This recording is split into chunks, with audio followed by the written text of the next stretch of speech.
السلام عليكم أصحابتي سناب شات رمضان مبارك. waxaan rajeynayaa inaan fiicanteen anna sidoo kale waa fiicanahay maanta waxaa dihayaa mowduuc cajiib ah. maanta waxaan ka hadlaynaa soonka iyo isbedelka. qofku inuu isbedel sameeyo bisha soon gudaheeda iyo sida uu sameeyo. waxay dhahaan khubarada ku takhasustay isbedelka qofku inuu dabeecad iska bedelo xun ama uu samaysto dabeecad fiican waxay u baahan tahay 21 ilaa 30 bari. haddaba waxaa moodaa xikmadaas rabbaaniga ah inuu ilaahay ku aadiyay bisha ramadaan qofkuna bisha gudaheeda uu sameyn karo isbedel weyn oo ku saabsan noloshiisa.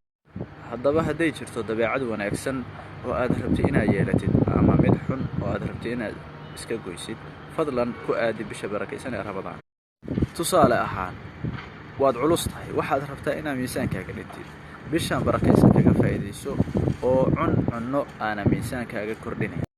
tusaale kale waxaad rabtaa inaad akhriska badisid kaga faa'iideyso bishan xilliyada aad firaaqada tahay inaad maalintii ama maalin kasta aad wax un akhrisid.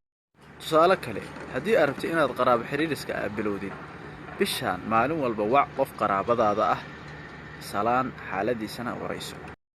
tusaale kale waxaad rabtaa inaad 5 waqti aad masaajidka ku tukatid isku day salaadna inaadan ku tukan meelaan masaajidka ahayn. waxaan ku ballan qaadayaa haddii aad inta ka dhiman ramadaan aad joogtaysid waxa aad rabtay inaad yeelatid ama waxa aad rabtay inaad iska joojisid inay kugu dhacayso isbedel weyn oo muuqda. xikmada ayaa oranaysa qofku waxa uu ku celceliyo ayay noloshiisa tahay yacni waxa rootiinka ku ah ayaa noloshaada saameyn ku leh.